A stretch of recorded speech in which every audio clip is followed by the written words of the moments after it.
G'day folks, it's Rob here and welcome to another backyard farm and aquaponics update vlog.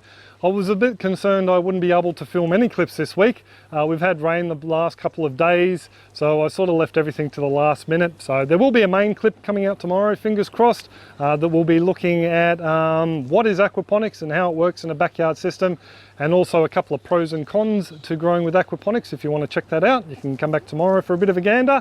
I did manage to film a little bit of a look at harvesting some papaya or pawpaw from the tree down the back, and gave you a bit of a look at some from the barrel, little wicking barrel next to the house. The second part of the clip is just a little bit of a look at how the aquaponics system fared 2 days ago when we were having a torrential downpour.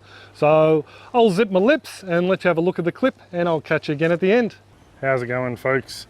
I tried to do a bit of an update for you all yesterday, but something happened with the film on the camera here, or phone I should say, and it didn't transfer over properly, so a little bit disappointed. I was pretty much all just looking at a few things in this little garden here, as well as in the back little tray as well, and a bit of a look at a couple of harvests. But before we get looking at that, I think I need to go down and check the papaya down the back, because we've had a couple of bats sussing out the one next to the house. I heard the fruit bats fly down past it last night, so I popped out with a knife and took off the two fruit that looked like they were getting fairly ripe. A nice orange blush starting on them, but nothing really major. And I just noticed there that that bottom fruit on the right is getting a bit of a blush on it too, so we're going to have to nip that off. Oh, and just to give you a look at this coffee tree while we're down here, she's definitely putting on a nice bit of growth. The beans are still on there as well. Still haven't seen any ripening. I just noticed there's one going brown there, but not ripe. I can't see any on the ground below it, so that's a good sign. Oh, I can see more Egyptian spinach coming up. Anyway, back to the papaya. We'll go over there and see if that one's ready to take off. It looks like that one there towards the front is also ready. You can see the yellow tip of that one on the back. So I definitely want to get these guys off before the bats come down, because what they'll do is they'll stick their claw into the other fruit, that nice large one above them in particular, and ruin that. So I definitely want to get these guys off. This is actually going to be a little bit hard with this little handheld cradle for the mobile phone, so I might just go grab the other camera back in a tick. Just disturbed this nest of ants with my hat. These guys make a nest in between the mango leaves and they bite like nothing else. So I just heard this rustling next to my ear as I was trying to set up the camera. So I'm glad I dodged that bullet. Back to the papaya. This one here needs to come off. So I'll just get the knife in behind there. There we go. You can see it's got a little bit of blight on it. So what I'll do is I'll go upstairs and I'll give it a bit of a bath, and that'll kill off any of the blight. So I'll do the same with this fruit here too, I think.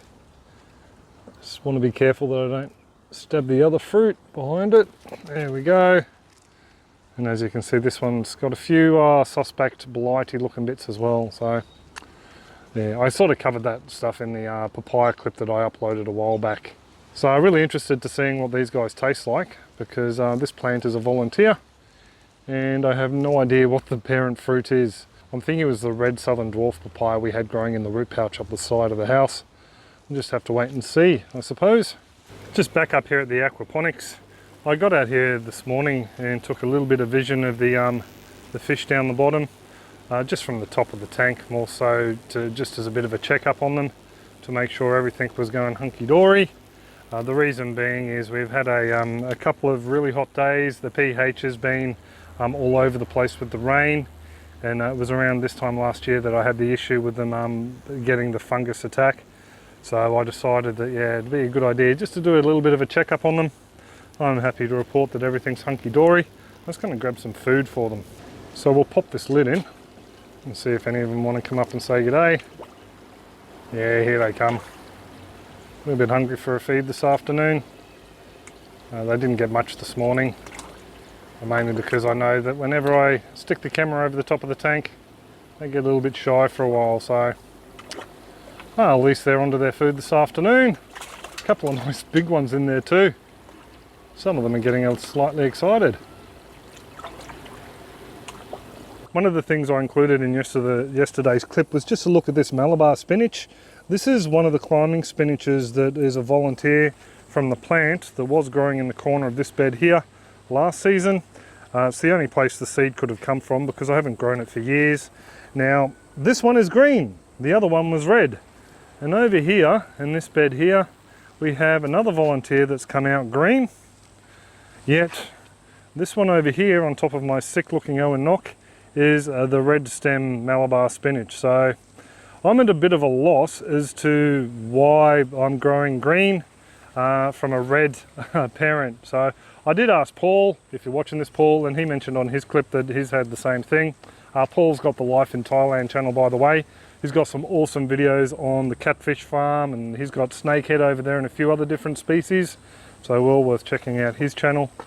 So I'll put a link up there for you all to check out. So yeah, it's just slightly confusing. We didn't eat a lot of last season's Malabar spinach, but this year I've been hooking into it. I've learned the trick is not to eat these large leaves, but break off a lot of these small little leaves coming through.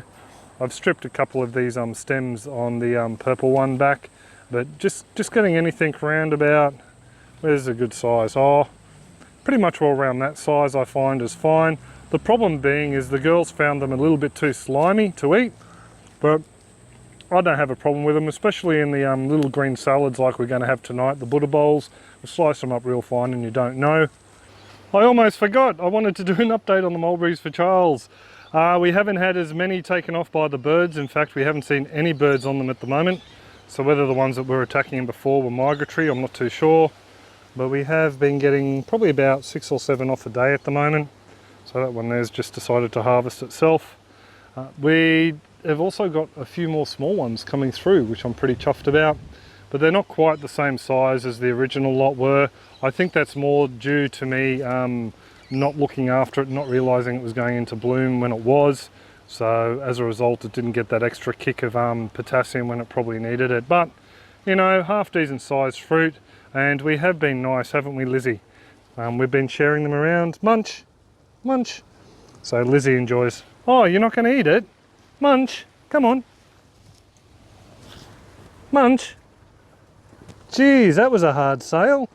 We've been giving them to Lizzie as well. So I don't think Lizzie minds the fruit fly as much as we do. So not a bumper harvest, but we are getting a few off it every day. So there you go, Charles. I thought I'd give you a bit of a look. How's it going, folks? Thought I'd give you a bit of a look at what's not happening today, and that's a lot outside. So it was raining or drizzling yesterday, and overnight we've had over 100 mil, almost 120 mil.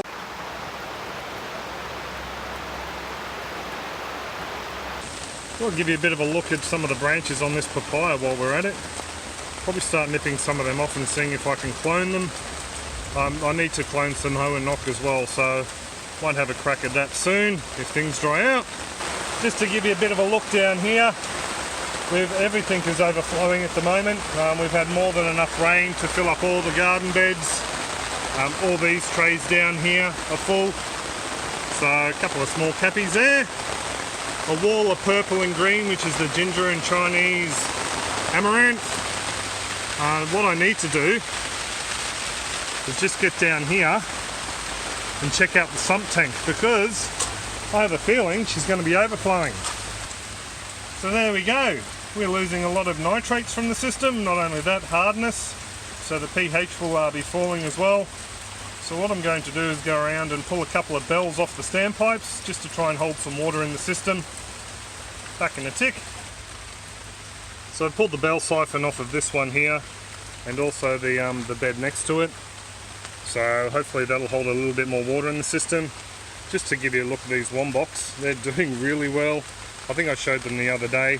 We'll be pulling off a couple of the bok choy for a bit of a meal tonight. I don't know whether it'll be a hot meal or we'll just pop them in salad. We use them in both.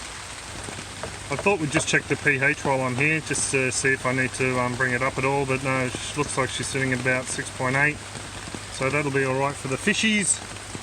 So I was just popping the pH unit away, and I noticed I have a load of water in the airline. Now that's the airline that has a check valve in it, so it's not coming from the fish side of things, from the tank.